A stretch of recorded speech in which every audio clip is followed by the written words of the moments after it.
ഒരു റാപ്പ് കേട്ട് തുടങ്ങിയല്ലോ.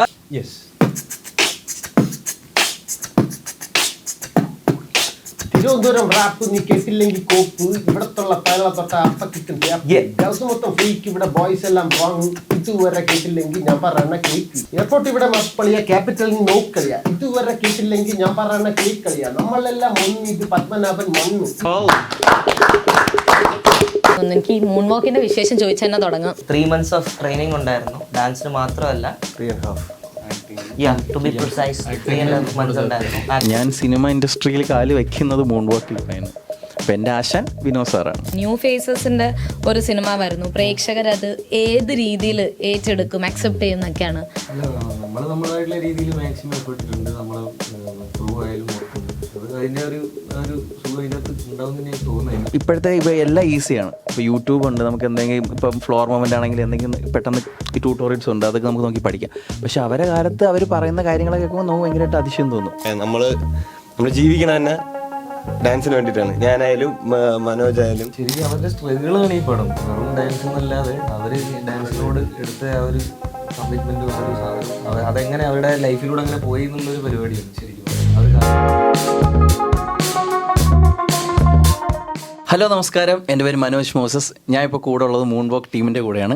പിന്നെ സിനിമാ പ്രാന്തനിലെ ജോയും ഉണ്ട്. ജോയിരകിൽ ഞാൻ മൈക്ക് കൊടുക്കാം. Thank you. എനിക്ക് ആദ്യമായിട്ടൊരു ഇൻട്രോ ഒക്കെ കിട്ടുന്നത്. Thank you. യെസ്, അപ്പം മൂൺ വാക്കേഴ്സ് ആണ് ഇന്ന് എൻ്റെ കൂടെ ഉള്ളത്.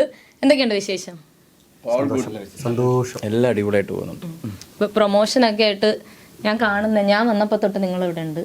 തിരിച്ചും പറയാം, നിങ്ങൾ ഇവിടെ ഉള്ളപ്പോൾ തൊട്ട് ഞാൻ ഇവിടെ ഉണ്ട്. അപ്പം എല്ലാവരും ടയേർഡാണെന്നറിയാം, പക്ഷെ നമുക്ക് ഇത് കൊണ്ടുപോയേ പറ്റും. ഫുൾ ഓണല്ലേ? ഓക്കെ. അപ്പം എങ്ങനെ ആര് തുടങ്ങുന്നു? എനിക്ക് ഈ മൂൺ വാക്കിന്റെ വിശേഷം ചോദിച്ചു തന്നെ തുടങ്ങാം. എങ്ങനെയാണ് അനുലിൽ നിന്ന് തുടങ്ങാം? എങ്ങനെയാണ് ഈ മൂൺ വാക്കിലേക്കുള്ള ഒരു എൻട്രി ഒക്കെ എങ്ങനെയായിരുന്നു? നമ്മൾ ഓഡിഷൻ ഉണ്ടായിരുന്നു. ഇപ്പം ഇങ്ങനെ കാസ്റ്റിംഗ് കോളിൽ ആക്ടേഴ്സിനെ സെർച്ച് ചെയ്യുന്ന പറഞ്ഞിട്ട് ഡാൻസ് ബേസ്ഡ് മൂവിയാണെന്നൊക്കെ പറഞ്ഞിട്ട് ഇങ്ങനെ കണ്ടു. അങ്ങനെ ഓരോന്ന് അയക്കുന്നതിന് കൂടുതൽ ഇത് അയച്ചതാണ്. അപ്പോൾ അങ്ങനെ എല്ലാവരും വന്നു, ഓഡിഷൻ ചെയ്തു.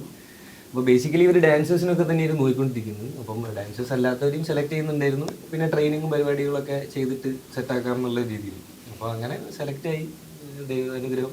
ബാക്കി അങ്ങനെ കുറേ പേരും അങ്ങനെ സെലക്റ്റായി. അങ്ങനെ എല്ലാവരും കൂടെ ഒരുമിച്ചായി. വർക്ക്ഷോപ്പൊക്കെ ഉണ്ടായിരുന്നു. അപ്പോൾ അതിൽ കുറേ നമ്മുടെ ഡാൻസിൻ്റെയും ആക്ടിങ്ങിൻ്റെയും എല്ലാ പരിപാടികളും ട്രെയിനിങ്ങും ഒക്കെ തന്ന് ആ ഒരു ഇതിലേക്ക് എത്തിച്ചു. താങ്ക്സ് ടു വിനോദ് സാർ, സുനിലേട്ടൻ, എല്ലാവരും. എല്ലാം കൂടെ അവൻ പറഞ്ഞല്ലേ ഇപ്പൊ എന്ത് പറയും? അതെ, ബാക്കി എല്ലാവരും എന്ത് പറയും? എല്ലാവരും എനിക്ക് ഓഡീഷനിലൂടെ ആണെന്ന് തോന്നുന്നത് വന്നത്. അല്ലല്ല, എല്ലാവരും ഓഡിഷൻ വഴി തന്നെയാണ് മൂൺ വാക്കിലേക്ക് എത്തുന്നത്. വേറെ മൈക്ക് എനിക്കിവിടെ തരണം തുടങ്ങി. അപ്പൊ ഇതില് പ്രൊഫഷണൽ ഡാൻസേഴ്സ് മനോജുണ്ട്, പിന്നെ എനിക്കൊന്ന് പ്രേമും, ബാക്കി സിദ്ധു.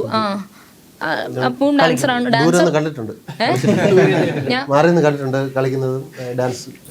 നേരത്തെ ഞാൻ കണ്ടായിരുന്നു ഇവിടെ ഡാൻസ് കളിക്കുന്നത്. അങ്ങനെ അതിന്റെ കൂടെ റാപ്പറുമാണ്.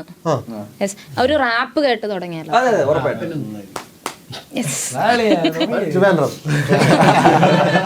ഞാൻ തോക്കണോ? അത് പറ്റുമോ? ഈ ഒരു കോംബോ പറ്റുമോ? അപ്പൊ ബീറ്റ് ബോക്സിംഗ്. ഓക്കെ, അപ്പൊ ഡൺ. ബീറ്റ് ബോക്സിംഗ്, അവിടെ റാപ്പ്.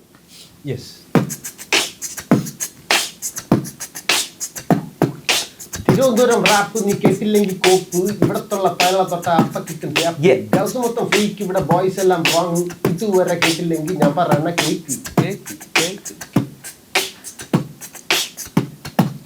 എയർപോർട്ട് ഇവിടെ മസ്പളിയ, ക്യാപിറ്റൽ നോക്കളിയ, ഇതുവരെ കേട്ടില്ലെങ്കിൽ ഞാൻ പറയണ കേക്കളിയ, നമ്മളെല്ലാം മണ്ണ്, ഇത് പത്മനാഭൻ മണ്ണ്, ഈ മണ്ണിൽ തൊട്ട പൊന്നും വിളയും, നീ വന്നിവിടെ നോക്ക്.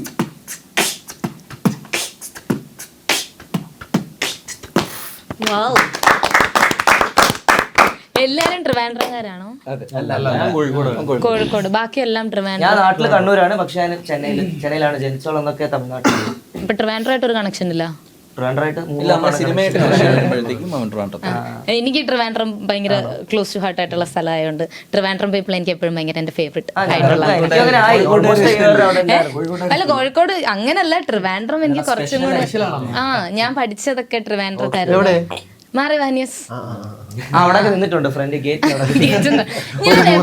കണ്ടൊരു പരിചയം.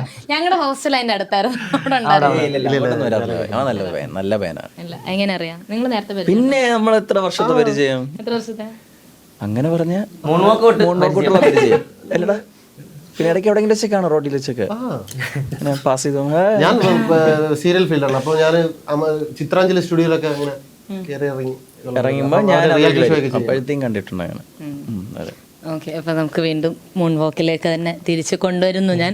അപ്പം എല്ലാവരും ഇപ്പം ഡാൻസ് പ്രൊഫഷണലി പഠിച്ചവരുണ്ട്, അല്ലാതെ കണ്ടുപിടിച്ചവരും ഒക്കെ ഉണ്ട്. അപ്പം ഇതിലേക്ക് വരുമ്പോൾ ഉള്ളൊരു മൈക്കിൾ ജാക്സൺ സ്റ്റൈൽ ഡാൻസിങ് ഉണ്ടല്ലോ, അപ്പം അത് എങ്ങനെയായിരുന്നു നിങ്ങൾക്ക് അഡാപ്റ്റ് ചെയ്തതും ഒക്കെ? അത് കുറച്ച് ഡിഫിക്കൽട്ടായിരുന്നു. കാരണം എന്ന് പറഞ്ഞാൽ നമ്മൾ ചെയ്യുന്ന സ്റ്റൈലും പിന്നെ ആ പഴയ സ്റ്റൈലിലേക്ക് പോകുമ്പോൾ ഉള്ള ഒരു പാടും. പിന്നെ ശ്രീത്ത് മാഷായിരുന്നു നമ്മളെ ഇതിൻ്റെ കൊറിയോഗ്രാഫർ. അപ്പം പുള്ളിയുടെ ഹെൽപ്പും കാരണമാണ് നമുക്കത് നല്ലപോലെ ചെയ്യാൻ പറ്റിയത്. പിന്നെ ഡാൻസ് അറിഞ്ഞൂടാത്ത കുറച്ച് ആൾക്കാരുണ്ടായിരുന്നു. അവരെ ട്രെയിൻ ചെയ്യാൻ വേണ്ടിയിട്ട് ഒരു 3 മാസം ട്രെയിനിങ്ങും പരിപാടികളും അതൊക്കെ കൂടെ ആയതുകൊണ്ട് തന്നെ നമുക്കും കുറച്ചുകൂടെ ലേൺ ചെയ്യാൻ പറ്റി. അതുകൊണ്ട് മൊത്തത്തിൽ സെറ്റായി എന്ന് വേണം പറയാം ടീം, മൂൺ വോക്ക് എന്ന് പറഞ്ഞ ടീം. ഞാൻ സംസാരിക്കില്ല, പിന്നെ എങ്ങനെ സംസാരിക്കും? റെസ്പെക്ട് കൊടുക്കുന്നുണ്ട്, മാറി അങ്ങോട്ടും ഇങ്ങോട്ടും. അതെ, 3 months ഓഫ് ട്രെയിനിങ് ഉണ്ടായിരുന്നു. ഡാൻസിന് മാത്രമല്ല, 3.5 ടു ബി പ്രിസൈസ് 3.5 months ഉണ്ടായിരുന്നു. ആക്ടിങ്ങിന് മാത്രമല്ല, സ്ലാങ് പഠിക്കാനും. കോഴിക്കോട് നിന്നാണ്, ഞാൻ ചെന്നൈയിൽ നിന്നാണ്. ഒബ്വിയസ്ലി ട്രിവാൻഡ്രം സ്ലാങ് ഞങ്ങൾക്ക് വെരി ഭയങ്കര ബുദ്ധിമുട്ടായിരുന്നു. അപ്പോൾ ആ കൂട്ടത്തിൽ ഡാൻസും കോൺസെൻട്രേറ്റ് ചെയ്തു, ഐ മീൻ കംപ്ലീറ്റ്ലി. അപ്പോൾ അങ്ങനെ ഒരു എന്താ പറയുക, മുമ്പേ വേറെ സ്റ്റൈൽസ് ഓഫ് ഡാൻസ് കളിച്ചിട്ടുണ്ടെങ്കിലും ഈ പടത്തിൽ ഞങ്ങൾ ചെയ്തിട്ടുള്ള സ്റ്റൈൽ ഓഫ് ഡാൻസ് ഞങ്ങൾക്ക് ന്യൂ തന്നെയായിരുന്നു. അതിങ്ങനെ ഒരു 3.5 months ഓഫ് പ്രാക്ടീസ് വഴി കിട്ടിയതാണ്. ഇവിടെ എങ്ങനെ ഉണ്ടായിരുന്നു? ഞാൻ പറഞ്ഞു ഇവിടെ എങ്ങനെ ഉണ്ടായിരുന്നു? ഡാൻസിന്റെ അല്ലേ? ഡാൻസ് ഇതില് ഇപ്പം മൈക്കിൾ ജാക്സൺ മാത്രമല്ല, ഒരു ബ്രേക്ക് ഡാൻസ് സംഭവം കൂടെ അങ്ങനെ രണ്ട് ചേർത്തുള്ളതാണ്. അപ്പോൾ അത് ഭയങ്കര ആദ്യം കുറച്ച് ബുദ്ധിമുട്ടായിരുന്നു. കാര്യം നമ്മളിപ്പോൾ കളിക്കുന്ന ഒരു രീതിയും സ്റ്റൈലും അല്ലായിരുന്നു നമുക്ക് ഈ പടത്തിന് ചെയ്യേണ്ടത്. അതിൽ ഒരു പഴയ കാലത്തെ ഒരു ലേറ്റ് 80s 90s ആ കാലഘട്ടത്തിലെ ഡാൻസാണ് നമ്മൾ പിടിക്കേണ്ടത്. അപ്പോൾ അതിനാണ് നമ്മൾ ശ്രീജിത്ത് മാഷ് വന്ന് ട്രെയിൻ ചെയ്തു. ഒരു ഇപ്പോൾ പറഞ്ഞ പോലെ 3 മാസത്തെ training which included dancing, like acting and like language അങ്ങനെ. അപ്പോൾ അത് ചെയ്ത് കഴിഞ്ഞപ്പോഴത്തേക്ക് തന്നെ നമ്മൾ ഫിലിമിലേക്ക് കയറുന്ന സമയമായപ്പോഴത്തേക്ക് ഓൾമോസ്റ്റ് ആ ഒരു സ്റ്റൈല് നമുക്ക് എല്ലാവർക്കും ആക്ച്വലി കിട്ടി. നമ്മളെല്ലാവരും ആ ഒരു രീതിയിൽ തന്നെ ആയി, ആ സ്റ്റൈലായി, എങ്ങനെ ചെയ്യണം എന്നുള്ളതായി. അപ്പം ഷൂട്ടിങ്ങിലേക്ക് കയറിയപ്പോൾ നമുക്കത് അത്ര ഭയങ്കര ബുദ്ധിമുട്ടല്ലായിരുന്നു. പക്ഷെ എന്നാലും ആ സമയത്തുണ്ടാകുന്ന കുറച്ച് ഇതൊക്കെ ഉണ്ടായിരുന്നു. പക്ഷെ എന്നാലും കുഴപ്പമില്ല. ശ്രീജിത്ത് മാഷ് നമ്മൾ ഒരുപാട് ഹെൽപ്പ് ചെയ്തു, നമ്മളെ ഒരുപാട് പഠിപ്പിച്ചു. നമ്മൾ ശ്രീജിത്ത് മാഷാണ് ആക്ച്വലി ഇങ്ങനെ ആക്കിയെടുത്തത് ഈ ഒരു പടത്തിലേക്ക് വേണ്ടി ഇങ്ങനെ കളിക്കാൻ. പിന്നെ അതേപോലെ തന്നെ നമുക്കൊരു പുതിയൊരു സ്കില്ല് പോലെ തന്നെയാണ്. എന്ന് വെച്ചാൽ ഡാൻസ് എന്നല്ല, ഈ ഒരു പുതിയ സ്റ്റൈൽ പഠിക്കാൻ പറ്റിയത് അത് ഭയങ്കര നല്ലൊരു കാര്യമാണ്. ഇപ്പോഴും ഫോളോ ചെയ്യുന്നുണ്ടോ? എല്ലാവരും ഡാൻസ് കളിക്കും, പ്രൊഫഷണലി അല്ലെങ്കിലും ഡാൻസ് ഒക്കെ ഇഷ്ടമുള്ള ആൾക്കാർ തന്നെയാണ്. അപ്പം എനിക്കും ഡാൻസ് ഇഷ്ടമാണ്. ഞാനിങ്ങനെ ഇതിൽ അഭിനയിക്കാനുള്ള ആഗ്രഹത്തോടെ വന്നതാണ്. പക്ഷെ ഡാൻസും ഇഷ്ടമുള്ള ഒരാളാണ് തന്നെയാണ്. എങ്ങനെ ഉണ്ടായിരുന്നു പ്രേമിന്? ഞാൻ പറയാനാണെങ്കിൽ ഇപ്പോൾ ബേസിക്കലി നമുക്ക് ഇപ്പോൾ ഡാൻസേഴ്സ് ആയിട്ടുള്ള ആൾക്കാർക്കൊക്കെ മൈക്കിൾ ജാക്സൺ എന്ന് പറയുമ്പോഴത്തേക്ക് ഒരു വീക്ക് പോയിന്റ് ആണ്. അപ്പോൾ അത് എല്ലാവരും ആ സ്റ്റൈല് ഫോക്കസ് ചെയ്യുക നമുക്ക് ഇത്തിരി ബുദ്ധിമുട്ടുള്ള പരിപാടിയാണ്. പക്ഷേ ഇപ്പോൾ ഈ സിനിമയിൽ നമ്മൾ എല്ലാവരും മൈക്കിൾ ജാക്സന്റെ ഒരു സ്റ്റൈല് ചെയ്യണം എന്നുള്ളൊരു സംഭവം ഇല്ലായിരുന്നു. ഒരു 80s ഇപ്പോൾ ബ്രേക്ക് ഡാൻസ് എങ്ങനെ ഒരു കൾച്ചർ, അതായത് മൈക്കിൾ ജാക്സനെ കണ്ട് ഇൻസ്പയർഡ് ആയിട്ട് ഇപ്പോൾ എങ്ങനെയാണ് ബ്രേക്ക് ഡാൻസ് എന്ന് പറഞ്ഞൊരു കൾച്ചർ വന്നു. അപ്പോൾ ആൾക്കാർ, അതായത് ഇപ്പോൾ കോമൺ ആയിട്ടുള്ള ആൾക്കാർ അല്ലെങ്കിൽ കുറേ യൂത്ത് ജനറേഷനിലുള്ള, അപ്പോൾ അന്നത്തെ കാലത്തുള്ള പിള്ളേർ മറ്റേ എങ്ങനെ സ്ട്രഗിൾ ചെയ്തു, അവരുടെ ഓരോ ഇമോഷൻസും അതും ഇതും അങ്ങനെ ചേർന്നിട്ടുള്ളൊരു പടമാണിത് ആക്ച്വലി പറഞ്ഞു കഴിഞ്ഞാൽ. പിന്നെ ഈ പറയും പോലെ ഈ ആ ഒരു 80s സ്റ്റൈല് പഠിക്കാൻ വേണ്ടി ഭയങ്കര പാടായിരുന്നു. കാരണം ഇപ്പം നമ്മൾ നോർമലി ചെയ്യുമ്പോൾ അന്ന് ബ്രേക്ക് ഡാൻസ് എന്ന് പറഞ്ഞൊരു സംഭവം മാത്രമേ ഉണ്ടായിരുന്നുള്ളൂ. ഇപ്പോൾ ആ ബ്രേക്ക് ഡാൻസ് എന്ന് പറയുന്നത് അവർ മറ്റേ ഡിവൈഡ് ചെയ്ത് അത് ഹിപ്പ് ഹോപ്പായി, ലോക്കിംഗ് ആയി, പോപ്പിംഗ് ആയി, അങ്ങനെ വേറെ സ്റ്റൈൽസായി. അന്ന് ഇതെല്ലാം കൂടെ ഒരു മിക്സറായിട്ടാണ് അവർ ചെയ്തുകൊണ്ടിരുന്നത്, ഒരു മിക്സ്ഡ് സ്റ്റൈലായിട്ടാണ് അവർ ഫോക്കസ് ചെയ്തുകൊണ്ടിരുന്നത്. അപ്പോൾ നമ്മൾ ഇപ്പോൾ ഈ ജനറേഷനിൽ നമ്മൾ ഡാൻസ് ചെയ്തുകൊണ്ടിരുന്നിട്ട് ആ ഒരു ജനറേഷനിൽ നമ്മളെല്ലാം കൂടെ മിക്സ് ചെയ്ത് ചെയ്യുമ്പോഴത്തേക്ക് അതൊരു പെട്ടെന്നൊരു കൺഫ്യൂസ് സംഭവമായിരുന്നു. മറ്റേ ശ്രീതാശനൊക്കെ ഭയങ്കരമായിട്ട് ഹെൽപ്പ് ചെയ്തു. പിന്നെ നമ്മൾ ഈ പറയും പോലെ ക്യാരക്ടർ വൈസ് ആയാലും നമ്മളെല്ലാവരും ഫുൾ ഔട്ട്ഫിറ്റും ലുക്കും എല്ലാം നമ്മൾ മൊത്തത്തിൽ മാറി. അതിനെല്ലാം ഈ പറയും പോലെ ഡയറക്ഷൻ ടീമും നമ്മുടെ ഹോൾ ക്രൂ ഭയങ്കര ഹെൽപ്ഫുള്ളായിരുന്നു. അവർ നമുക്ക് തന്ന കോൺഫിഡൻ്റ് ആണ് നമ്മൾ ഇപ്പോൾ ഇവിടെ ഇരിക്കാൻ വേണ്ടിയിട്ടുള്ള കാര്യം. ഈ കോഴിക്കോട് ഉള്ള ആളെങ്ങനെ ട്രിവാൻഡ്രം സ്ലാങ് പിടിച്ച്? അത് ഭയങ്കര കഷ്ടപ്പാടായിരുന്നു. ഞാൻ അവിടുന്ന് ഈ അങ്ങനെയൊക്കെ ആണല്ലോ നമ്മളെ കോഴിക്കോട് ഭാഷ, ഈ എന്താ കളിക്കുന്നത് അങ്ങനെയൊക്കെ പറയാൻ ചെയ്യാം. ഇവിടെ വന്നിട്ട് അത് നേരെ ഇവിടെ ഒരു സ്ഥാനത്തിലൊക്കെ പോകുന്നുണ്ട്. അത് ആദ്യം തീരെ കിട്ടുന്നില്ല. ഇവരൊക്കെ എന്നെ താറ്റി ഇങ്ങനെ അങ്ങനെ അങ്ങനെ പറഞ്ഞ് റെഡി ആക്കിയിരുന്നില്ല. ഇവരായാലും പിന്നെ സുനിയേട്ടനാണ് നമ്മളെ ലാംഗ്വേജിന്റെ ട്രെയിനർ. സുനിച്ചേട്ടനായാലും ഇവന്മാരായാലും എല്ലാവരും കൂടെ നമ്മൾ ഒരുമിച്ചായിരുന്നു സ്റ്റേ ഒക്കെ. അപ്പൊ അതിന്റെ ഒരു കണക്ഷനും കിട്ടി, ലാംഗ്വേജും എല്ലാം ആ ഒരു ഒരുമിച്ച് നിന്നതിന്റെ ആ ഒരു ഗുണം ശരിക്കും ഇപ്പൊ സംസാരിക്കുന്ന ട്രിവാൻഡ്രം സ്ലാങ് വരുന്നല്ലേ. രാവിലെ തൊട്ട് അല്ല, നിങ്ങള് 2 ദിവസമായിട്ട് ഒരുമിച്ചല്ലേ എല്ലാരും? അപ്പൊ പിന്നെയും ആ ഒരു സ്ലാങ് കിട്ടിയോ? ഫോൺ വിളിച്ചാലോ അങ്ങനെയല്ല, ഫോൺ വിളിച്ച് പിന്നെ എന്റെ അടുത്ത് പിന്നെ ട്രിവാൻഡ്രം സ്ലാങ് സംസാരിക്കും. കോഴിക്കോട് പോകുമ്പോ കോഴിക്കോട് ചെറുതായിട്ട് ഇങ്ങനെ വരും, ട്രിവാൻഡ്രം ഇങ്ങനെ കേട്ട് കൊടുക്കുമ്പോൾ ഇങ്ങനെ ട്രിവാൻഡ്രം വരും. അങ്ങനെ അങ്ങനെ ഒരു മറ്റേ എന്താ പുഴുക്ക് വരുമായിരുന്നു. നോർമലി എല്ലാരും ട്രിവാൻഡ്രം സ്ലാങ്ങിനെ ഭയങ്കരമായിട്ട് കളിയാക്കുമല്ലോ. ഇപ്പൊ ഒരു ഔട്ട്സൈഡ് ട്രിവാൻഡ്രം എന്നുള്ള രീതിയിൽ അനൂന് അത് എങ്ങനെ തോന്നി? ഇപ്പൊ ട്രിവാൻഡ്രം ചെന്ന് കഴിഞ്ഞപ്പോ കുറച്ചുകൂടെ അവിടുത്തെ സ്ലാങ് ഒക്കെ കൂടുതൽ പഠിച്ചു, കുറച്ചൊക്കെ അവിടുത്തെ ആൾക്കാരെയും ഒക്കെ മനസ്സിലായിട്ടുണ്ടാവുമല്ലോ. നമ്മള് വേറൊരു സ്ലാങ് പെട്ടെന്ന് വേറൊരു സ്ലാങ് കേൾക്കുന്ന സമയത്ത് നമുക്ക് നല്ല വ്യത്യാസം തന്നെയാണ് തോന്നുന്നത്. അവര് എന്ത് ഇങ്ങനെ പറയുന്നുള്ളൊരു സാധനമായിരിക്കും നമുക്ക് ആദ്യം ഫീൽ ചെയ്യുക. പിന്നെ അവരെ സ്റ്റൈൽ ഇതാണ്, ആ സ്ലാങ് അങ്ങനെയാണ് എന്നുള്ളൊരു സാധനത്തിൽ അതങ്ങനെ മനസ്സിലാക്കി വന്നപ്പം ഇതിലൊരു രസമുണ്ടല്ലോ, അതിലൊരു താളമുണ്ടല്ലോ, അങ്ങനെ ഒരു പിന്നെ സെറ്റില് വർക്ക് ചെയ്യുന്ന എല്ലാ നമ്മുടെ പ്രൊഡക്ഷനിലെ ചേട്ടന്മാരും ഫുഡ് നമ്മുടെ ഡ്രൈവർ ചേട്ടന്മാരും എല്ലാവരും ട്രിവാൻഡ്രം ആക്സന്റിലാണല്ലോ സംസാരിക്കുന്നത്. അപ്പം ഞങ്ങളുടെ ലേണിംഗ് പ്രോസസ്സ് ആ 3 മാസം ഞങ്ങൾ പ്രാക്ടീസ് ചെയ്തുകൊണ്ടിരുന്ന സ്ഥലത്ത് മാത്രമല്ല, അവിടെ നിന്ന് പുറത്തിറങ്ങിയാലും ഞങ്ങൾ കടകളിൽ ചായ കുടിക്കാനും ജ്യൂസ് എന്തെങ്കിലും കുടിക്കാൻ പോകുന്ന സമയത്തും അവിടെ കടയിലിരിക്കുന്ന ചേട്ടൻ സംസാരിക്കുന്നത് വെച്ചും ഞങ്ങൾ അങ്ങോട്ടും ഇങ്ങോട്ടൊക്കെ ലേണിംഗ്, ബോഞ്ചി വെള്ളം ആ പരിപാടിയൊക്കെ അങ്ങനെ കേട്ട് അവിടെ നിന്നും ലേണിംഗ് ആണ്. Through out the film full learning process ആയിരുന്നു. അതെ. ഇപ്പൊ ഈ സിനിമയുടെ മെയിൻ ഒരു അട്രാക്റ്റീവ് എലമെന്റ് നമ്മൾ പ്രൊമോഷൻ ടൈമിൽ പറയുന്നുണ്ട്, ഒരുപാട് ന്യൂ ഫേസസിനെ പരിചയപ്പെടുത്തുന്നത്. അപ്പം നിങ്ങളെ സംബന്ധിച്ച് ആ ന്യൂ ഫേസസ്, മനോജ് എക്സെപ്ഷൻ ആട്ടോ, അല്ല ന്യൂ ഫേസ് അല്ലാത്തതുണ്ട്. ഓക്കെ, അപ്പം എങ്ങനെ നിങ്ങളുടെ ഒരു എക്സ്പെക്ടേഷൻ എത്രത്തോളമാണ്? ന്യൂ ഫേസസിന്റെ ഒരു സിനിമ വരുന്നു, പ്രേക്ഷകരത് ഏത് രീതിയിൽ ഏറ്റെടുക്കും, അക്സെപ്റ്റ് ചെയ്യുന്നൊക്കെയാണ് നിങ്ങൾക്ക് തോന്നുന്നത്? എല്ലാവർക്കും പറയാം.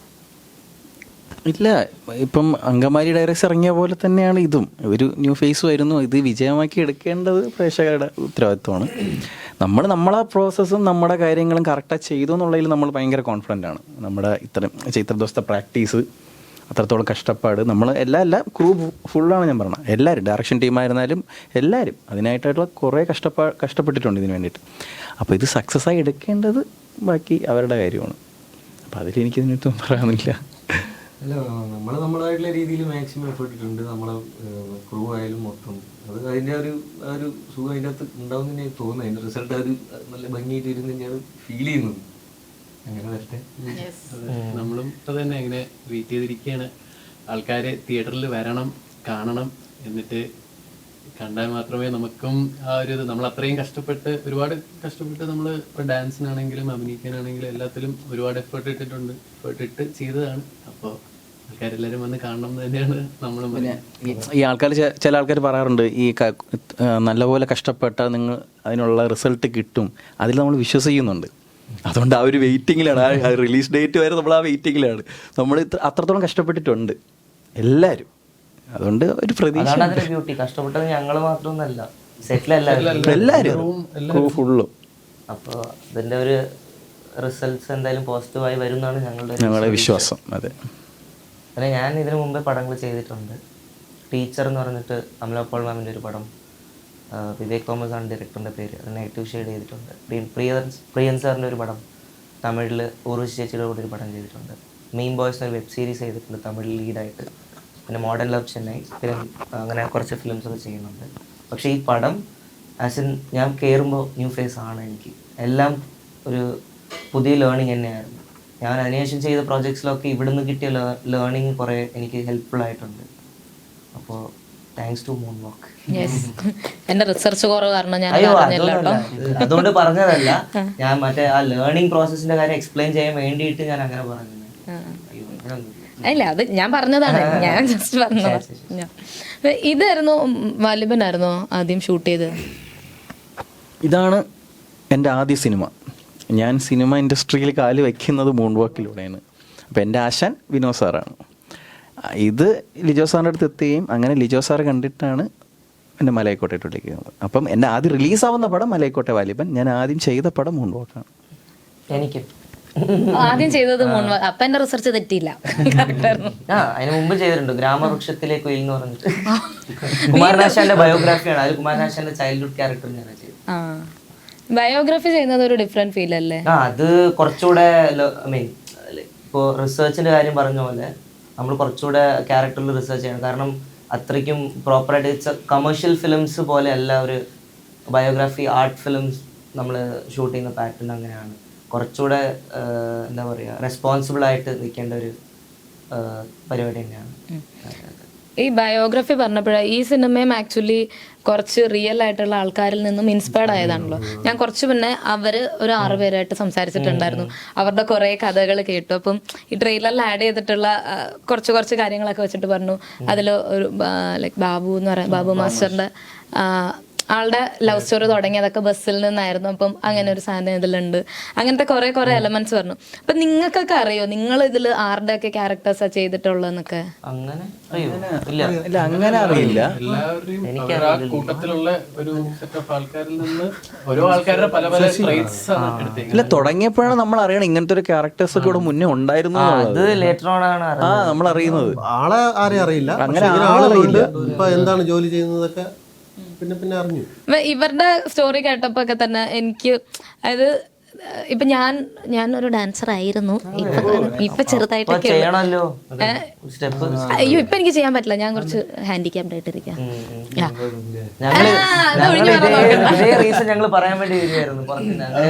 ഞാൻ എന്റെ മെഡിക്കൽ സർട്ടിഫിക്കറ്റ് ഒക്കെ വേണേ കൊണ്ട് കാണിച്ചു തരാം. നമ്പർ തന്നാ മതി, അയച്ചുതരാം.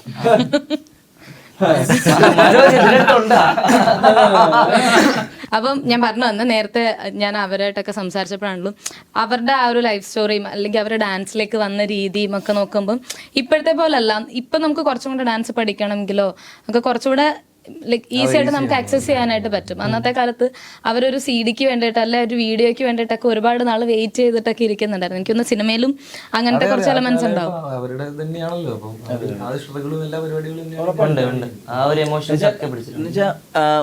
അവര് കഷ്ടപ്പെട്ട പോലെ നമുക്ക് ഇപ്പോഴത്തെ എല്ലാം ഈസിയാണ്. ഇപ്പോൾ യൂട്യൂബ് ഉണ്ട്, നമുക്ക് എന്തെങ്കിലും ഇപ്പം ഫ്ലോർ മൊമെൻ്റ് ആണെങ്കിൽ എന്തെങ്കിലും പെട്ടെന്ന് ട്യൂട്ടോറിയൽസ് ഉണ്ട്, അതൊക്കെ നമുക്ക് നോക്കി പഠിക്കാം.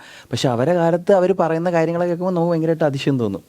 ഇങ്ങനെയൊക്കെ കഷ്ടപ്പെട്ടാണ് ഇത്രയും ഡാൻസേഴ്സ് ഇങ്ങനെ വന്നതെന്നുള്ളത്. പിന്നെ അവരെ ആ സമയത്ത് നമ്മൾ റെസ്പെക്ട് ചെയ്യണം ഉറപ്പായിട്ട്. അവരെ കാര്യങ്ങളൊക്കെ കേട്ട് കഴിഞ്ഞാൽ നമ്മൾ ഞെട്ടിപ്പോവും. ആ ഹെഡ് സ്പിൻ ചെയ്ത കാര്യങ്ങളൊക്കെ പറഞ്ഞില്ലേ, തറയിൽ കിടന്നിട്ട് ബാക്ക് വിൻമില്ല് ബാക്ക് മുറിയുന്നത്, അതൊക്കെ റിയൽ ആയിട്ടുള്ള കാര്യമാണ്. നമ്മൾ ചെയ്യുമ്പോഴും ഇഞ്ചുറീസ് വരാറുണ്ട്. പക്ഷെ അവരെ കാലഘട്ടത്തെ ആലോചിക്കുമ്പോൾ എന്തായാലും പണി കിട്ടിയിട്ടുണ്ടാവും.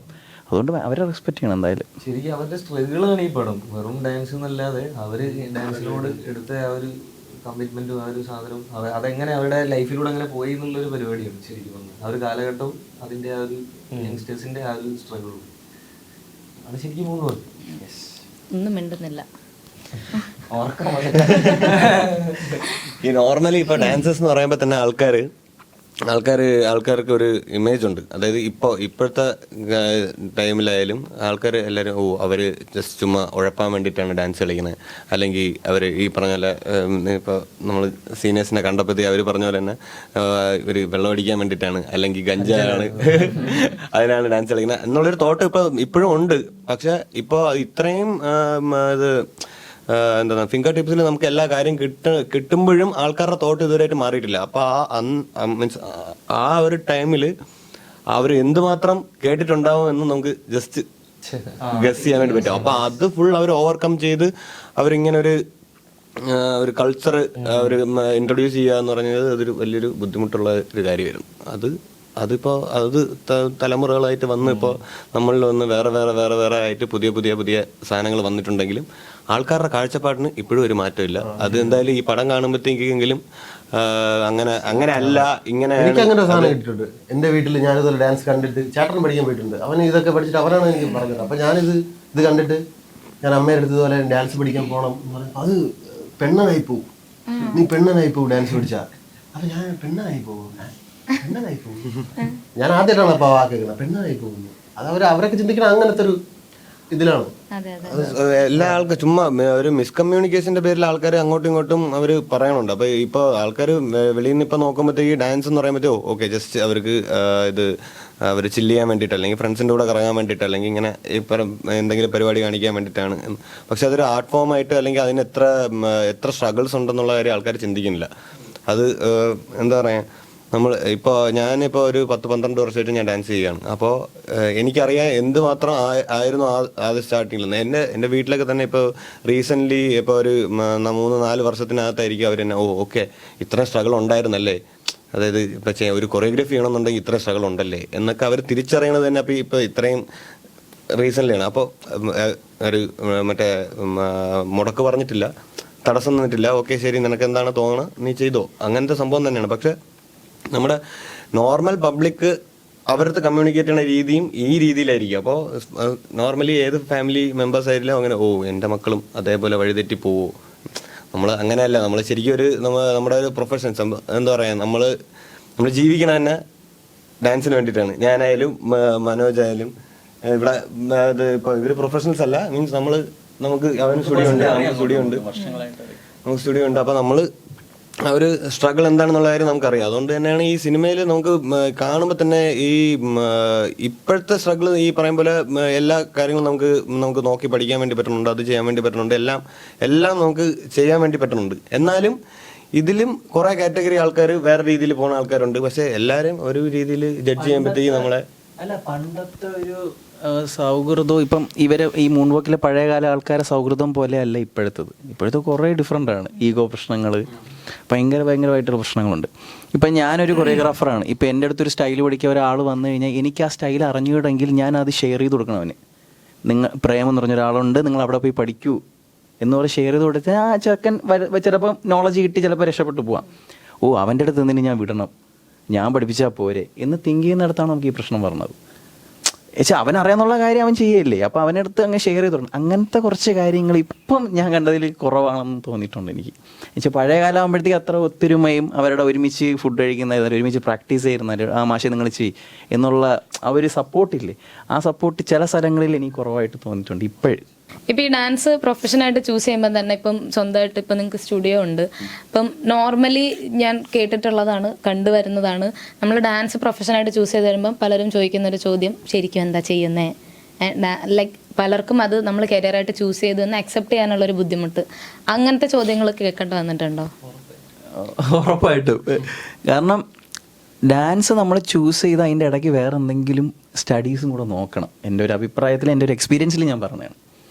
ഞാൻ പഠിത്തം കളഞ്ഞിട്ടാണ് ഡാൻസിലോട്ട് ഇറങ്ങിയത്. എന്നിട്ട് പക്ഷേ ഞാൻ നല്ലപോലെ പ്രാക്ടീസ് ചെയ്യും. ഇല്ലെങ്കിൽ നല്ലപോലെ പ്രാക്ടീസ് ചെയ്യുന്ന ഒരു വ്യക്തിയായിരിക്കണം, ഇതിനു വേണ്ടി ചത്ത് നിൽക്കുന്ന ഒരാളായിരിക്കണം, എങ്കിൽ ഓക്കെ. അല്ലാതെ ചുമ്മാ ഒരു പേരിന് ഡാൻസും കളിച്ച് ഇങ്ങനെ നടന്നു കഴിഞ്ഞാൽ അവരുടെ ഫ്യൂച്ചർ അങ്ങ് പോകും. അതിനുവേണ്ടി പ്രോപ്പറായിട്ടുള്ള പ്രാക്ടീസ്, അതിൻ്റേതായിട്ടുള്ള കാര്യങ്ങൾ, റിയാലിറ്റി ഷോ അതിന് വേണ്ടിയിട്ടുള്ള ബേസിക്സ്, അതിൻ്റെ സ്റ്റൈൽസ് ഇതൊക്കെ പഠിച്ചിട്ട് പോകുന്നൊരു വ്യക്തിയാണെങ്കിൽ ഉറപ്പായിട്ട് സക്സസ് ആവും. അതിലൊരു മാറ്റവും ഇല്ല. അങ്ങനെ സക്സസ് ആയ കുറേ ആൾക്കാരുണ്ട് ഇവിടെ, ഇന്ത്യയിലുണ്ട്, കേരളത്തിലൊക്കെ, എല്ലായിടത്തും ഉണ്ട്. അതാണ് പറഞ്ഞത്. ഇല്ലെങ്കിൽ നിങ്ങൾക്ക് അതൊരു പാഷനാണ്, ചുമ്മാ ഒരു ഫണ്ണ്, നിങ്ങൾക്ക് ഒരു മൈൻഡ് ക്ലിയർ ആവാൻ വേണ്ടിയിട്ട് കളിക്കുന്നതാണെന്നുണ്ടെങ്കിൽ അതിനിടയ്ക്ക് നിങ്ങൾ സ്റ്റഡി നോക്കണം. പഠിത്തം ഭയങ്കര ഇമ്പോർട്ടൻ്റ് ആണ്. നിങ്ങൾ സ്റ്റഡി നോക്കിയിട്ട് ജസ്റ്റ് ഒരു പാഷനായിട്ട് കൊണ്ടു നടക്കുക ഡാൻസ്. അല്ല ഡാൻസ് മാത്രമാണെന്നുണ്ടെങ്കിൽ അതിന് വേണ്ടി കഷ്ടപ്പെടണം, എന്നാൽ മാത്രമേ സക്സസ് ആകാൻ പറ്റൂ. എന്തോ പറഞ്ഞു. ഡാൻസ് നമ്മൾ പ്രൊഫഷണലായിട്ട് പ്രൊഫഷനായിട്ട് നമ്മൾ സെലക്ട് ചെയ്യുമ്പോഴത്തേക്ക് ആൾക്കാർക്ക് നോർമലി ഇപ്പോൾ എന്തോന്നാണ് പറയാൻ പറയുമ്പോൾ ഞാൻ മറന്നു എന്താണ് പറയാൻ വന്നത്. എന്താണ് ഡാൻസ് നമ്മൾ പ്രൊഫഷനായിട്ട് എടുക്കുമ്പോഴത്തേക്ക് ആൾക്കാർ നോർമലി അവർ വിചാരിക്കണം നമ്മൾ ഏത് പ്രൊഫഷന് ഇമ്പോർട്ടൻസ് കൊടുക്കുമ്പോഴേയും നമ്മൾ ഡാൻസിന് ഇമ്പോർട്ടൻസ് കൊടുക്കണം. ഡാൻസ് എന്ന് പറയുമ്പോൾ ഈ നേരത്തെ ഇപ്പം മനു പറഞ്ഞ പോലെ നമ്മൾ ചുമ്മാ കളിക്കാൻ വേണ്ടിയിട്ട്, അല്ലെങ്കിൽ ഇപ്പോൾ ഒരു ഫണ്ടിന് ഇപ്പോൾ പോകാം, നമുക്ക് വേണമെങ്കിൽ സുംബ ഫിറ്റ്നസ്സിന് പോകാം, അല്ലെങ്കിൽ ഇപ്പോൾ ഡാൻസ് പഠിക്കാൻ വേണ്ടി പോകാം. പക്ഷേ അതൊരു പ്രൊഫഷനായിട്ട് എടുക്കുമ്പോഴത്തേക്ക് ഡാൻസിനായാൽ പോലും നമ്മൾ അത്രയും നോളജ് ഉണ്ടായിരിക്കണം. ആ നോളജ് നമ്മൾ മാക്സിമം കളക്ട് ചെയ്യാൻ വേണ്ടി നോക്കുക. അതിപ്പോൾ ഈ കാലത്ത് നമ്മൾ യൂട്യൂബ് ഇത് എന്ന് പറഞ്ഞാൽ യൂട്യൂബിലായാലും ലിമിറ്റേഷൻസ് ഉണ്ട്. അപ്പോൾ നമുക്ക് മറ്റേ ഒരുപാട് ഇൻ്റർനാഷണൽ ആർട്ടിസ്റ്റ് ഉണ്ട്, ഇന്ത്യക്കകത്ത് തന്നെ ഇപ്പോൾ സൗത്ത് സൈഡിലാണ് ഇപ്പോൾ ഈ നമ്മൾ പറയുന്ന ഇഷ്യൂസ് ഒക്കെ ഉള്ളത്. നോർത്തിലോട്ടൊക്കെ പോയി കഴിയുമ്പോഴത്തേ അവർ ഭയങ്കരമായിട്ട് ഡാൻസിനെയൊക്കെ റെസ്പെക്ട് ചെയ്യുന്ന ആൾക്കാരാണ്. അവിടെ കൂടുതൽ വർക്ക്ഷോപ്സ് പറഞ്ഞുണ്ട്, അവിടെ ഫോറിൻ ആൾക്കാർ ഇവിടെ പറഞ്ഞുണ്ട്, അല്ലെങ്കിൽ നമുക്ക് വെളിയിലോട്ട് പോയി പഠിക്കാൻ വേണ്ടിയിട്ടുള്ള ഒരു, അതായത് മുംബൈയിലും ചെന്നൈയിലും ഒക്കെ പോയി നമുക്ക് ഓരോ നല്ല നല്ല ആർട്ടിസ്റ്റിൻ്റെ അടുത്ത് പോയിട്ട് നമുക്ക് ഡാൻസിനെ പറ്റിയുള്ള നോളജ് നമ്മൾ കളക്ട് ചെയ്യുക. നമ്മളൊരു പ്രൊഫഷൻ ആക്കാൻ വേണ്ടി നോക്കണമെന്നുണ്ടെങ്കിൽ നമ്മൾ അത്രയും സ്ട്രഗിൾ ചെയ്താണ് അതിലോട്ട് എത്തിപ്പെടുന്നത്. ഇപ്പോൾ ആൾക്കാരുടെ കണ്ണിൽ നമ്മൾ ഡാൻസ് എന്ന് പറയുമ്പോഴത്തേക്ക് ഓക്കെ, അവരുടെ ഒരു പോയിന്റ് ഓഫ് വ്യൂവിൽ അവർ ഒരു നോർമലി അവർ ചിന്തിക്കണം, ഓക്കെ അവർ ഇതാ ഡാൻസ് സ്റ്റുഡിയോ പോകുന്നു, ആ ഡാൻസ് കളിക്കുന്നു, തിരിച്ചു വരുന്നു, അത്രേ ഉള്ളൂ. പക്ഷെ അതിൻ്റെ ഇത് ബാക്കിൽ നമ്മൾ ഒരുപാട് സ്ട്രഗിൾ ഉണ്ട്. ഈ നോളജ് കളക്ട് ചെയ്ത് അത് നമ്മൾ ബാക്കി ആൾക്കാർക്ക് പകർന്നു കൊടുക്കുക. അതാണല്ലോ നമ്മൾ നോളജ് കളക്ട് ചെയ്യണത് തന്നെ നമുക്ക് നമ്മുടെ നെക്സ്റ്റ് ജനറേഷൻ, അല്ലെങ്കിൽ ഇപ്പം തന്നെ നമ്മളെ കാട്ടിൽ ഇപ്പോൾ 3 വയസ്സായ പിള്ളേർ അല്ലെങ്കിൽ 4 വയസ്സായ കൊച്ച് ഡാൻസ് കളിക്കുന്ന കണ്ടു കഴിഞ്ഞാൽ നമ്മളിങ്ങനെ ഇത് എങ്ങനെയാണ് ഇത് കളിക്കണേ എന്ന് നമ്മൾ നോക്കി നിൽക്കും. അങ്ങനത്തെ ജനറേഷനെ ഇപ്പോൾ പാരൻസ് കുറച്ച് ആൾക്കാർക്ക് മറ്റേ ഒരു ഇത് നമ്മളെ പോലത്തെ ജനറേഷന് നമ്മുടെ മക്കൾക്ക് ഇനി ആൾക്കാർ വരുമ്പോഴത്തേക്ക് നമുക്ക് ഒബ്വിയസ്ലി നമ്മൾ പറയാം നിനക്ക് ചൂസ് ചെയ്യണമെങ്കിൽ നീ ചൂസ് ചെയ്യാം. പക്ഷെ ഇത്രയും നോളജ് എടുക്കുക, അതുകൊണ്ട് നമുക്ക് ഇന്ന സ്ഥലത്ത് പോകാം, പല പല ആൾക്കാരുടെ അടുത്ത് പോകാം, വർക്ക്ഷോപ്സ് അറ്റൻഡ് ചെയ്യാം. അപ്പോഴാണ് നമുക്ക് കൂടുതൽ നമുക്ക് പ്രൊഫഷൻ ആക്കാൻ വേണ്ടി പറ്റുന്നത്. അല്ലാതെ നമ്മൾ ചുമ്മാ ഒരു ദിവസം രാവിലെ ഉറക്കം എണീറ്റ് ഓക്കെ നമ്മൾ ഡാൻസിന് പോവാണ് എന്ന് പറഞ്ഞ് പോയി ചേർന്നിട്ടുള്ള ആൾക്കാരല്ല നമ്മൾ. അതിൻ്റെ ഇടയിലും ഒരുപാട് സ്ട്രഗിളും കാര്യങ്ങളും ഒക്കെ ഉണ്ടായിട്ട് തന്നെയാണ്. ഒരു കാര്യം കൂടെ, ഇതെല്ലാവരോടും ഇതിപ്പം പ്രേമ പറഞ്ഞ പോലെ തന്നെ ഇതിൽ ഒരു കാര്യം എല്ലാം കറക്റ്റാണ്, പക്ഷെ റെസ്പെക്റ്റ് വേണം എല്ലാവരുടെ അടുത്തും. അതിന് ഏത് ഏജ് കുറഞ്ഞ ആളായാലും അവൻ ഇപ്പം സിദ്ധുവിനേക്കാൾ ഏജ് കുറവാണ്, അവൻ ബെസ്റ്റ് ആണെന്നുണ്ടെങ്കിൽ അവൻ ബെസ്റ്റ് ആണെന്ന് ഞാൻ പറയണം. അല്ല അവൻ ബെസ്റ്റ് ആണെന്ന് പറഞ്ഞാൽ അവന് കൈയും കൊടുത്തിട്ട് അങ്ങോട്ട് പോയിട്ട് അഹങ്കാരം കാണിച്ചിട്ട് ഒരു കാര്യമില്ല. അപ്പോൾ അവനിൽ നിന്ന് എന്തെങ്കിലും പഠിക്കാൻ പറ്റുമെങ്കിൽ അങ്ങനെ പഠിക്കണം. അതുകൊണ്ട് അങ്ങനത്തെ കുറച്ച് കാര്യങ്ങളാണ് ഇവിടെ ഇപ്പോൾ ഇല്ലാത്തത്. അവൻ്റെ അടുത്ത് എന്തിന് ഞാൻ പോയി പഠിക്കണം, ഇയാളുടെ അടുത്ത് എന്തിന് ഞാൻ പോയി പഠിക്കണം, അവൻ എന്നെക്കാൾ ഏജ് കുറവല്ലേ. അവൻ്റെ പൊസിഷനാണ് നമ്മൾ നോക്കേണ്ടത്. അവൻ്റെ പൊസിഷൻ, അവർ കൊറിയോഗ്രാഫർ ആണെന്നുണ്ടെങ്കിൽ നമ്മൾ പോയി പഠിക്കുന്നതിൽ ഒരു തെറ്റുമില്ല. അതുകൊണ്ട് എല്ലാവരെയും റെസ്പെക്ട് ചെയ്യണം. ഇനി പഴയ ആൾക്കാർ, ഇപ്പം മൂൺ വാക്കിൽ തന്നെ പഴയ ആൾക്കാരില്ലേ, അവർ നമ്മൾ പഴയ ആൾക്കാരില്ലേ, അവരെയൊക്കെ ഡാൻസ് എന്തിനാണ് കാണുക, അങ്ങനെയൊക്കെ അവരാണ് കൊണ്ടുവന്നത് ഇതൊക്കെ. എന്നിട്ടാണ് നമ്മുടെ ജനറേഷൻ ഇങ്ങനെ വരുന്നത്. അപ്പോൾ അവരെ നമ്മൾ എവിടെ ചെന്നാലും അവർ ആ മര്യാദ നമ്മൾ കൊടുക്കണം. അത് വിട്ടൊരു പരിപാടി ചെയ്യില്ലേ, എന്നാൽ നമ്മൾ എന്തായാലും താഴോട്ട് പോകുന്നതിൽ ഒരു മാറ്റമില്ല. അല്ല, ഇത് എനിക്ക് തോന്നുന്നു എല്ലാ ഫീൽഡിലുള്ള എല്ലാ ആർട്ടിസ്റ്റുകളും ഫേസ് ചെയ്യുന്ന ഒരു ചലഞ്ച് ആണെന്ന് തോന്നുന്നല്ലേ. ഇപ്പൊ ഡാൻസ് മാത്രം നമുക്ക് അങ്ങനെ പറയാൻ പറ്റില്ല. ഇതിപ്പോ ഡാൻസ് റിലേറ്റഡ് മൂവി ആണ്ട് നമ്മൾ ഡാൻസിനെ പറ്റി സംസാരിച്ചു. അതെ, യെസ് ഓഫ് കോഴ്സ് നമ്മളെല്ലാവരും ഡാൻസേഴ്സ് ആണ്. അല്ല, ഞാൻ പറഞ്ഞ പോയിന്റ് കേട്ടില്ലേ, നമ്മളെല്ലാവരും ഡാൻസേഴ്സ് ആണല്ലോ. ഹാൻഡിക്യാപ്ഡ് ആണ് ഇപ്പൊ ചെറുതായിട്ട്.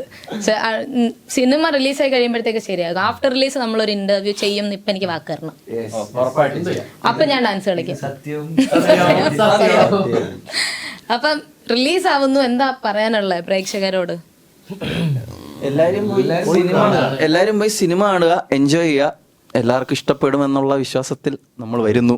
മൂൺ വാക്കേഴ്സ് നല്ലപോലെ കഷ്ടപ്പെട്ടിട്ടുണ്ട്. നല്ലപോലെ ഇതൊക്കെ വേർത്ത് ഇവിടെയൊക്കെ കുരുകുരെന്നൊക്കെ ആയി ഭയങ്കര കഷ്ടപ്പെട്ടിട്ടുണ്ട്.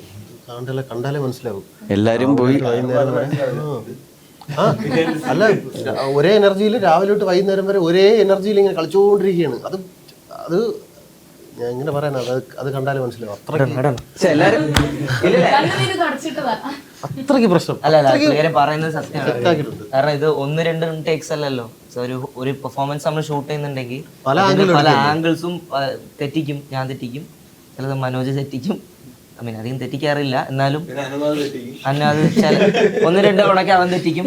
അതുപോലെ ഇങ്ങനെ മാറി മാറി തെറ്റിക്കുമ്പോൾ എല്ലാരും കൂടെ ഒറ്റം തെറ്റിച്ച അവന് മാത്രമല്ലല്ലോ നമ്മൾ വീണ്ടും ഷൂട്ട് ചെയ്യാൻ പോണേ, എല്ലാരും കൂടെ ചേർന്ന് തന്നെ ഉണ്ട്.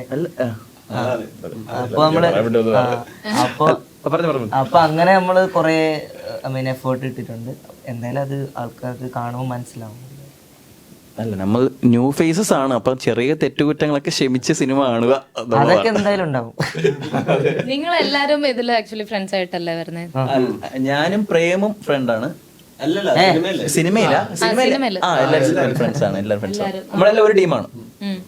അപ്പൊ നിങ്ങളുടെ കോമ്പിനേഷൻസിനെല്ലാം ഒരുമിച്ച് തന്നെ എങ്ങനെ ഉണ്ടായിരുന്നു അതൊക്കെ? ലൈക് എല്ലാരും എപ്പോഴും ഒരുമിച്ചായിരുന്നല്ലോ, ആ മൊമെന്റ്സ് ഒക്കെ എങ്ങനെ ഉണ്ടായിരുന്നു? അത് ലൈക് ബിഹൈൻഡ് ദ ക്യാമറയും ഓൺ സ്ക്രീനും ഓഫ് സ്ക്രീനും ഞങ്ങൾ ഒരുമിച്ചൊരു കൂട്ടിനകത്തായിരുന്നു. ഞങ്ങൾക്ക് അങ്ങനെ ഓഫ് സ്ക്രീൻ ഓൺ സ്ക്രീൻ ഒന്നും ഇല്ല, എല്ലാം ഒരേപോലെ. ഞങ്ങൾക്ക് എല്ലാം ഒരേപോലെ ആയിരുന്നു. ഓൺ സ്ക്രീനിൽ അവർ പറയുന്ന ഡയലോഗ്സും അവർ പറയുന്ന സീൻസിനും പെർഫോം ചെയ്യുന്നു.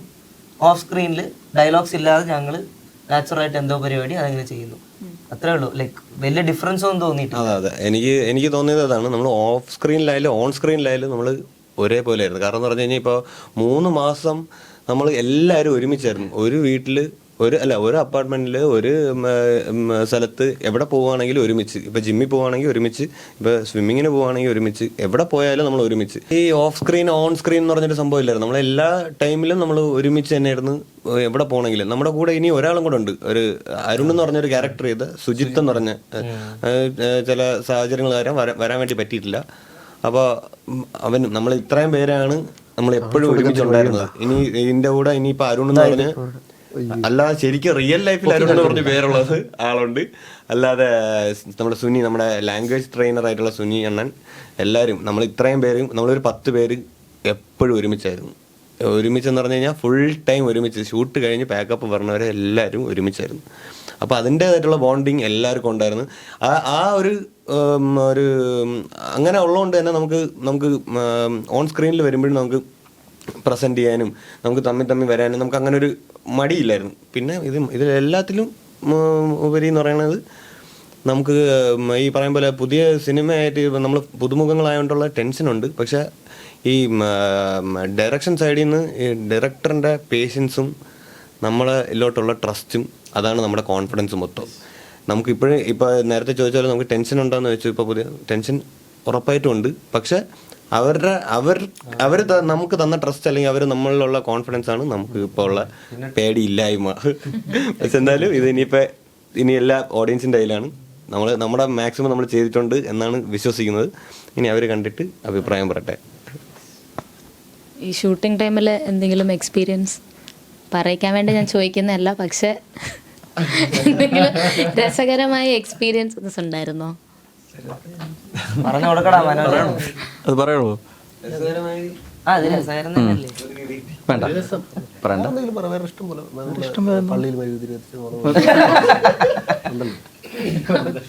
അല്ല, അതെന്താ സംഭവം? പള്ളി പോയി മെഴുകുതിരി കത്തിച്ച? അതല്ല, സംഭവം ഒരു ദൈവവിശ്വാസിയാണ്.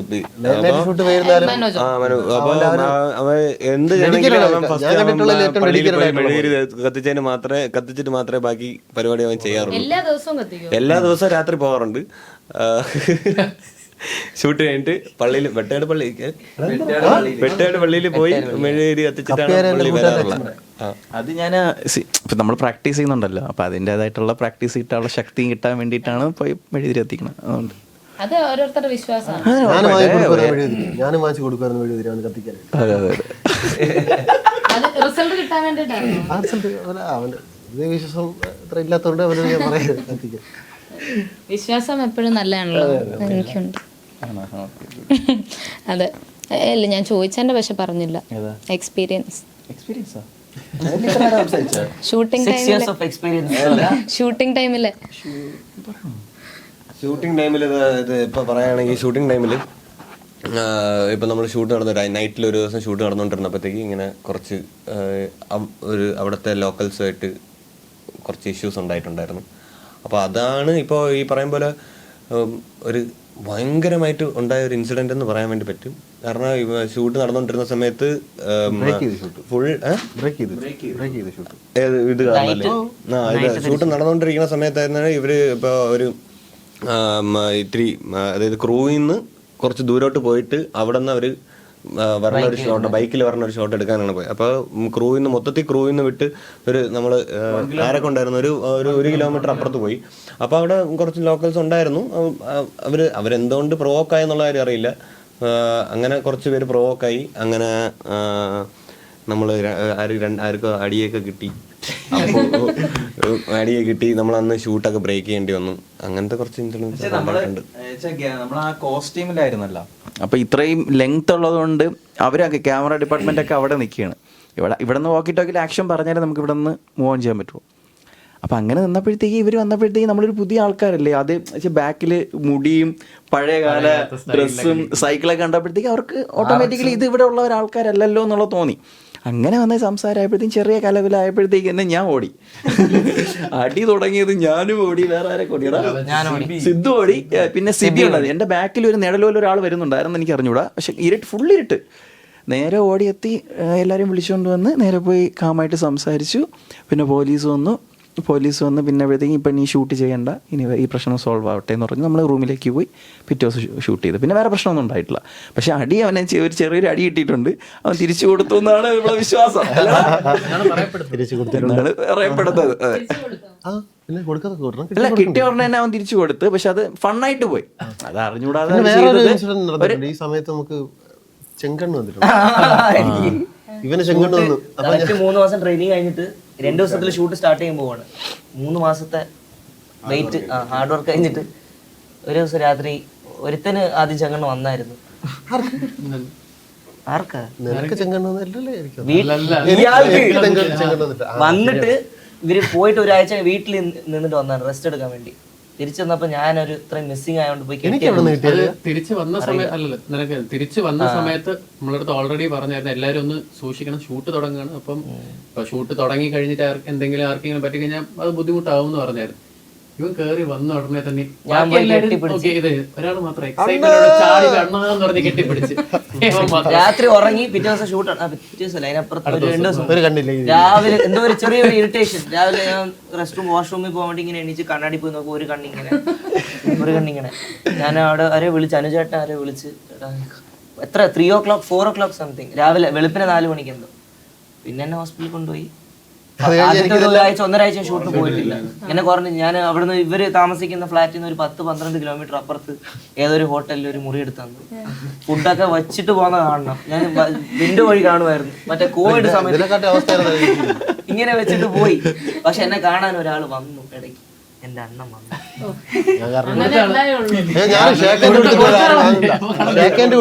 എന്നിട്ട് എനിക്കൊരു ഡ്രീം ക്യാച്ചർ ഇല്ലേ, ഡ്രീം ക്യാച്ചറും കൂടെ ഗിഫ്റ്റ് തന്നു. വന്നിട്ട് പോയി, എടാ നീ ഒരിക്കലും തളരരുത് എന്നൊക്കെ പറഞ്ഞു. ഞങ്ങൾക്ക് ഇതായി പോയി, കാരണം ഷൂട്ട് നടന്നുകൊണ്ടിരിക്കുകയാണ്. അപ്പൊ ഈ ഇത് കാരണം ഇനിയുള്ള സീൻസ് കട്ട് ചെയ്ത് കളയാൻ എനിക്ക് വിഷമം. ഇത്രയും ദിവസം ഇവനെങ്ങനെ ആയല്ലോ എന്ന് പറഞ്ഞാൽ എനിക്ക് ഒരു വിഷമം ഭയങ്കരമായിട്ട്. എനിക്ക് ഓൾറെഡി വിഷമമുണ്ട്, അതിന്റെ കൂടെ ഇതും കൂടെ ഫസ്റ്റ് ഡേ ഓഫ് ട്രെയിനിങ് എന്റെ വിരലൊടിഞ്ഞ് സാസ്പി ഹോസ്പിറ്റലിൽ കൊണ്ടുപോയി. വിരല് ട്രെയിനിങ്ങിന്റെ സമയത്ത് പൊടിഞ്ഞ്. പിന്നെ ഫ്ലിപ്പ് എന്തോ നമ്മുടെ അതിനെന്താ പറയാ ട്രാംപ്ലൈനിൽ ചെയ്യുമ്പോൾ ഇവിടെ മൊത്തം അരിഞ്ഞിട്ട് ഫുള്ള് ബ്ലാക്ക് ആയി. അങ്ങനെ കുറച്ച് എക്സ്പീരിയൻസ് ഒക്കെ ഉണ്ട്. കുറെ പ്രശ്നങ്ങൾ ഉണ്ടായല്ലേ. ഫ്രാക്ചർ എന്റെ ശരിയായത് ഷൂട്ട് തുടങ്ങിയ സമയത്താണ്. 3 മാസം ഇങ്ങനെ തന്നെ ആയിരുന്നു. ഇതില് മറ്റേ ഇതൊക്കെ ഇട്ടിട്ട് സ്പ്ലിന്റ് ഇട്ടിട്ട്. ശരിക്കും അങ്ങനെയൊക്കെ തുടങ്ങി കഴിഞ്ഞാൽ നല്ല റിസൾട്ട് കിട്ടുമെന്നാണല്ലോ പറയുന്നതൊക്കെ. വിശ്വാസം അങ്ങനെയാണല്ലോ. അതെ.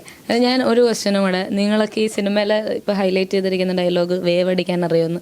നിങ്ങൾ വേവ് അടിക്കാൻ അറിഞ്ഞിട്ടാണോ എല്ലാവരും സിനിമയിലേക്ക് വന്നേ? ഞാൻ അവിടെ പോയിട്ട് നല്ലപോലെ പഠിച്ചത്. അവിടെ കണ്ടുപിടിച്ചിട്ടുണ്ട് ചേട്ടൻ, ആദ്യമേ അത് കണ്ടുപിടിച്ചിട്ടുണ്ട്.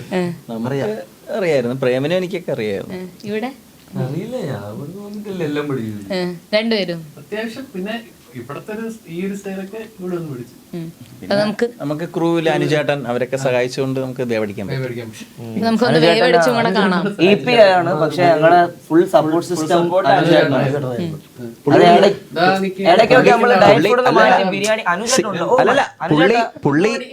പുള്ളിയുടെ നിൽക്കണോണ്ടല്ല നമ്മൾ പറഞ്ഞത്, പുള്ളി അല്ലെങ്കിൽ നല്ലൊരു ഞങ്ങള് കൊറേ ഈ പുള്ളിന്റെ ലെഗ്സ് എന്ന് പറയില്ലേ, ഇടയ്ക്കിടയ്ക്ക് പുള്ളിക്കാരനായിട്ട് ചെറുതായിട്ട് ചൊറിയൊക്കെ ചെയ്യും ഗ്രൂപ്പില്, നമ്മുടെ ഗ്രൂപ്പ്സിലും. പക്ഷെ പുള്ളിക്കാരനാണ്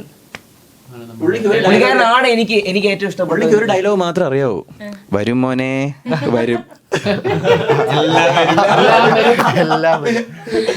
പിന്നെ ഈ പറയുന്ന പോലെ നമ്മുടെ ഡയറക്ഷൻ ടീമോ അവർ നമ്മുടെ ബാക്കി ക്രൂ എല്ലാത്തിൽ നിന്നും ഒരു സ്പെഷ്യലായിട്ട് നിൽക്കുന്ന ഒരാളാണ് ഈ അനുചേട്ടൻ. എന്താ പറയാ, ഇപ്പൊ പുള്ളിയെ പറ്റി പറയാൻ വേണ്ടിട്ട് നമ്മുടെ ഈ മൂൺ വാക്കിന്റെ ഒരു നെടുന്തൂടായിട്ട് വേണമെങ്കിൽ പറയാം അനുചേട്ടനെ. ഞങ്ങള് മൊത്തത്തിൽ കോർഡിനേറ്റ് ചെയ്ത് ഷൂട്ട് തുടങ്ങി. പുള്ളി ഇല്ലെങ്കിൽ ഞങ്ങളില്ല. നമ്മൾ കാണിക്കുന്നതിന് മൊത്തം നമ്മൾ കാണിക്കുന്ന മറ്റേ ഇത് ഈ പറയും പോലെ ഇഞ്ചുറീസ് പറഞ്ഞതായാലും എല്ലാം ഫുൾ ടേക്ക് ഓവർ ചെയ്യണ സാധനം എല്ലാം അനുചേട്ടന്റെ തലയിൽ തന്നെ വന്ന വീഴും അവസാനം. അനുചേട്ടൻ നമ്മളെ കൊണ്ട് പെഡപ്പായെന്നാണ് തോന്നുന്നത് ശരിക്കും. അവിടെ മുഖം കണ്ടിട്ട് അത്ര ചക്കര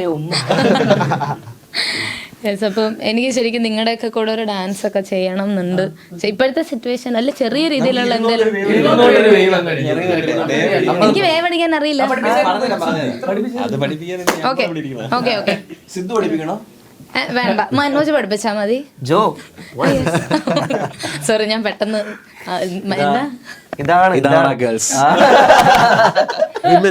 അല്ല, ഞാൻ ഇതിലേക്ക് വരുന്നതിന് മുന്നേ എന്റെ ഇഷ്ടം ആരും തിരക്കിയില്ലല്ലോ, മനസ്സിലായില്ലല്ലോ. ചിലപ്പോ ഇന്റർവ്യൂ കഴിയുമ്പോ ഒരു കുടുംബം കൂടെ ആയാലോ. അപ്പൊ നമുക്ക് വേവടിക്കാൻ പഠിക്കാം. മൈക്ക് നമ്പർ ജോ അറിയോ? എനിക്കറിയില്ല. ഞാൻ ക്ലാസിക്കൽ ഡാൻസർ ആണ് കേട്ടോ, ഇതല്ല. അല്ല അത് കുഴപ്പമൊന്നുമില്ല. പഠിക്കാൻ വന്നു അടുത്തത് ഈ ഷോൾഡർ എടുക്ക്. അത് വിട്, അത്രേ ഉള്ളൂ. തുടങ്ങിയോ? അവിടെ സ്റ്റാർട്ട് ചെയ്യും. ഓരോ ആൾക്കാരായിട്ട് അങ്ങനെയാണോ?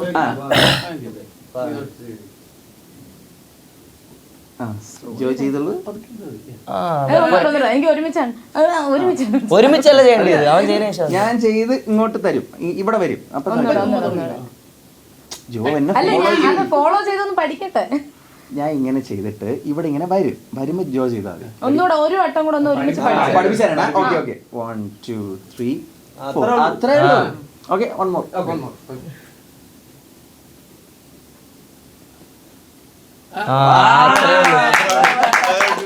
തിരിച്ചു വിടുത്താളിയാ.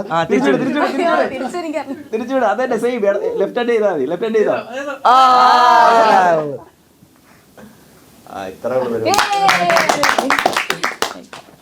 അതിന് ഞാനും വേവ് അടിക്കാൻ പഠിച്ചു. എന്റെ ക്ലാസിക്കൽ മൂവ്സ് ഒക്കെ എനിക്ക് നിങ്ങൾ പഠിപ്പിക്കണം എന്നുണ്ട്. പക്ഷെ മനോജ് ക്ലാസിക്കൽ ഡാൻസും കളിക്കുമല്ലോ. സെമി കൊറിയോഗ്രാഫി ചെയ്യും, അല്ല കളിക്കൂല. മുദ്രകളും കാര്യങ്ങളൊന്നും അറിഞ്ഞൂടാ. സെമി പക്ഷെ കൊറിയോഗ്രാഫി. ഞാൻ ആക്ച്വലി എനിക്കൊന്ന് കുറേ നാളായിട്ട് ഞാൻ ഇൻസ്റ്റാഗ്രാമിൽ ഫോളോ ചെയ്യുന്ന. അപ്പോൾ തൊട്ട് ഞാനിങ്ങനെ ഈ കുറേ പേരായിട്ടുള്ള കൊളാബ് ഡാൻസ് ഒക്കെ കാണുമ്പം തൊട്ട് ഞാനിങ്ങനെ വിചാരിച്ചിട്ടുള്ള എനിക്കൊരു കൊളാബ് ചെയ്യണം. എനിക്ക് തോന്നുന്നു ഞാൻ എപ്പോഴോ മെസ്സേജ് അയച്ചിട്ടുണ്ട്, പിന്നെ ഞാൻ അൺസെൻഡ് ചെയ്തു. എൻ്റെ ഈഗോ ഹേർട്ടായി പെട്ടെന്ന് മെസ്സേജ് ഓപ്പൺ ചെയ്യാഞ്ഞപ്പോൾ. അത് അവനാ കുറെ വരാറുണ്ടല്ലോ അങ്ങനെ. അതപ്പം എൻ്റെ ഈഗോ ഞാൻ കുറേ പേർക്ക് അയക്കാറില്ലല്ലോ, ഞാൻ അയക്കില്ല. അപ്പം ഈഗോ വന്നാൽ എങ്ങനെയാണ് മുന്നോട്ട് പോകുന്നത്? കുറച്ചു നേരം മുമ്പാണ് അവൻ ഈഗോന്റെ കാര്യങ്ങൾ പറഞ്ഞു തുടങ്ങി. പക്ഷെ എന്റെ ഈഗോ ഹേർട്ടായി, അപ്പൊ അതുകൊണ്ട് ഞാൻ മെസ്സേജ് അൺസെൻഡ് ചെയ്താളു. അല്ല, ഇന്ന് രാത്രി അവൻ തന്നെ അയച്ചോളൂ.